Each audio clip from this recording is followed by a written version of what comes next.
Tommy, The, listen, I the know you have Thanksgiving sort. takeover. You're fucking. Tommy, You're some listen, man, mate. I love you even more. I mean that shit you're listen. coming out I with know about you have your quality sources too. I know that you sources. keep I've your not got nothing on you, mate. I know You you fuck keep it your out ear for. to the ground. I know you You've know got the whole people. I know Edinburgh. you talk to You've people. got the You fucking can whole line of this up Edinburgh yourself. establishment on your side there with the sound of it. Fucking. Listen, talk to the people that you know. I know that you know a lot of people. You can corroborate it with them. This is what I'm being told from people who have given me information in the past, and it's been absolutely 100% spot on.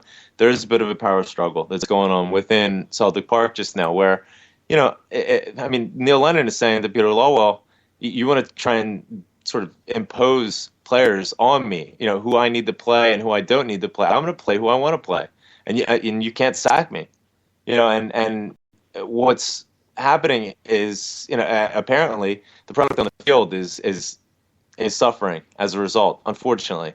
It all started because we did not feel as though we needed to push the boat out for Finn Bogason, and the difference, as we've all talked about ad nauseum, would have been about £2.5 million.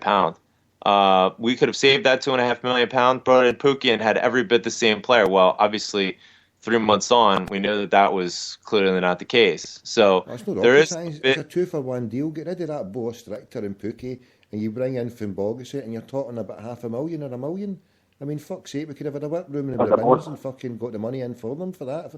For that penny pinching, right, we'll get a fucking extra whip room. Fuck's sake, I mean, they've lost the plot, mate, for what you're saying there as well. And it'd been a struggle like that.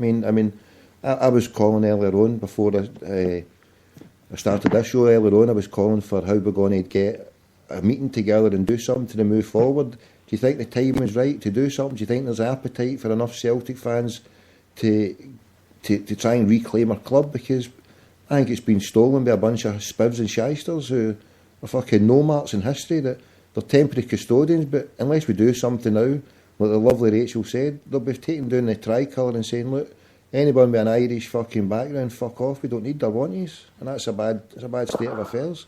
Can we reclaim our club? Sorry, That's what I'm saying. How can we reclaim our club? What do we do? it's getting to the stage where we're going to start asking us at school we went to before we go into Parkhead. God Tommy, help us. let me jump in here with I take no great pleasure, obviously, in the fact that we are where we are from a performance standpoint. But let's not get ourselves when, we're making posters from Tony Watt scoring goals, beating the greatest team maybe that's ever played, certainly the greatest team on the planet at the time, and we're advancing out of the Champions League group stages into the last 16, and we're winning league titles, one after another. It's very difficult for many supporters to criticize the board, and the board would tend to get a lot of credit that, in my opinion, it's not justified in receiving. It's not the board that had managed these players and developed them and had created these results. But what is comforting to me, if there's any sort of silver lining in any of this, is all of the actions of the board that we've disagreed with, that many of the supporters have sort of gone along with the board because of these good results. All of a sudden, it's going to start going away. This good feeling and this goodwill that the board has built up because of the good results. Once those results disappear, all of a sudden people are going to start asking questions of the board. And all of a sudden, all of these activities and these actions that the board are doing, and sometimes what the board doesn't do in terms of supporting the supporters, that's going to be far less and less acceptable. So as time goes on, if we do go down this road where the results don't go our way, and we don't sign the players that we need, and we're not on the proper and right standing as Celtic, as the massive worldwide club is and should be, supporters aren't going to put up with this shit. The thought and the discussion of taking down the tricolor from Celtic Park. Are you kidding me? No, I'm sorry. That will not be acceptable, especially in light of the fact that, if the results aren't there, who's going to support the board if we're not getting the results on trying to, as my good friend Yuppie says, I burnify Celtic, take down the tricolor and strip the identity of the club, what the club was founded on, its Irish roots. I'm sorry, but I can't see it. It's not just that, Graham. There's a lot of things that yourself and Tommy have brought up over the last few months as what is happening to Celtic. I've discussed this with Tommy a couple of times now, that the actual football side, the actual football club and the business is so disconnected that, it seems like it's two separate entities these days, and let's not go down club and company route and all that palaver. But just from a Celtic fan's point of view, we're looking at who's coming in, who we're developing, where the players coming from, are we making progress on the pitch? And all the PLC board seems to be, ranting and raving about is, we've got money in the bank and, we're turning over a profit, which is all very well and good. And look, we all understand, your financial and fiscal responsibilities to keep the club going. But every penny that's, coming in through the door should be invested back into the team on the pitch, and there should only be two people who have any sort of say in that, and that's John Park and Neil Lennon. John Park should be making recommendations, and Neil Lennon should have the final say on who we're going for. And this palaver whereby, he's not involved in the negotiations, it's the board that go and do the negotiations. If you're in charge of the team, surely you've got to have some sort of responsibility of who's in that team. I mean, Neil Lennon's job hangs and falls by, what the players do on the pitch. If he's not got a direct, as what you're saying, Graham, if there is a power struggle and he's getting players, put upon him and told who he needs to play, that's just not a situation that can continue. And as you said, if the results are not going to go going our way, the fans are not going to put up with, we've got a decent balance sheet. That's only going to cut it when the results are going our way. It's like, right, great, we'll get money in the bank as well. It's worrying. It's very, very worrying to hear that, one, Lennon Baldy wasn't Lennon signing, and two, that, he's getting told who he should and shouldn't play. I mean, that is very, very concerning to hear. And you know the thing that saved the Celtic board? Because there was a tremendous amount of discontent. And G, what you said earlier on, if the results go tits up, then that's when fans start to get a bit tetchy with what's going on. And we were close to that stage. If you look just a couple of years ago, fucking 15 points behind a team teetering with administration, with tax bills, fucking EBTs, fucking millions hanging over them, and the shyster of all shysters, the Fenian brother Craigie Boy White, about to rip them a new one.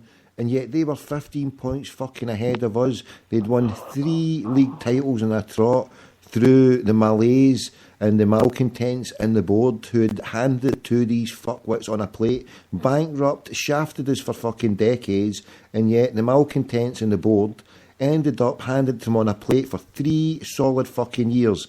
Alright, a bankrupt team with a whole corrupt country behind them, but still Celtic managed from a position of strength to allow these fuckwits back in, allow them 3 years. The final coup de grace last year, we allowed them to cheat even further to get in again and deprive us of the Champions League. But hey, c'est la vie. But if it goes tits up the way G's saying, then we need to do something about it, because for the next 6 months, it's going to be a long, long, hard winter to summer to spring to get out of this. Because what do we do? Do we leave it in the hands of these bastards who they've sold us down the river for too long, I think. And it's not about change for change's sake. It's just, I want change for... It's change for improvement's sake. It's change for advancement's sake. It's change for getting to where we rightfully should be sake. And I'll tell you, you can't overstate the importance of this game upcoming on Sunday. I mean, God forbid we don't get a result. And I mean, you want to talk about unrest. You want to talk about the discontent with the board. I mean, you can forget about the level that we're at now. It's going to be in a completely different stratosphere. And as I mentioned, all of this chicanery and nonsense from the board about not supporting our own supporters and nickel and diming people becomes far less acceptable when the results aren't coming. 100% agree with you.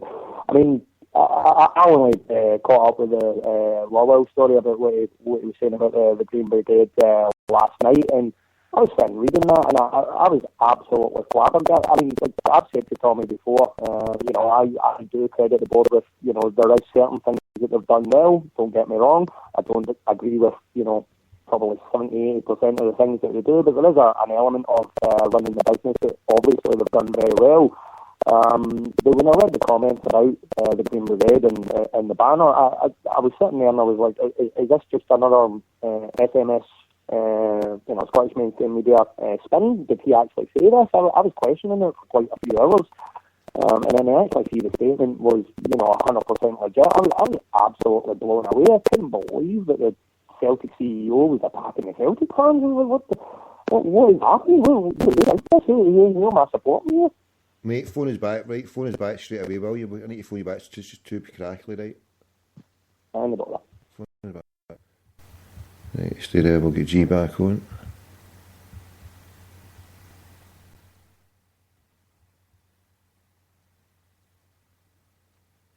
Right, stay there.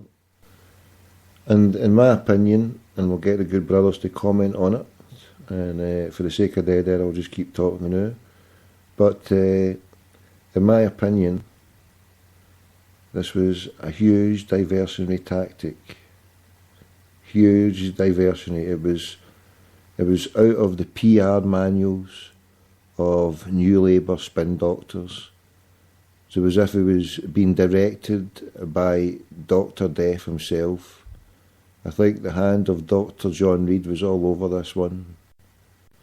Dr. John Reid scripted everything. It could have only came from Dr. Death, Dr. John Reid. Millions of innocent people slaughtered at the hands of his ilk. And Celtic lambs to the slaughter. What is going down here? G-Man, you there? Tommy. Sorry about that, mate. I was just getting a bit crackly on the side there. No bother. I was just musing there about these. It's beyond a joke now, mate. I mean, earlier on, before we'll let John back in when he comes on, but earlier on, I mean, do you think there's much scope then? I mean, from you just seeing what you've seen when you came over for the few days. I've spoke about getting a get together with other Tims, sort of hiring a hall somewhere, seeing what the level is, and doing something. Do you think we should try something like this to get a few hundred or a thousand Celtic fans together, get a feeling, send out a message, to put it on live online that we can do, get the support together and get everybody together and send out a message. We want it's no sack the board, it's sack the PLC time.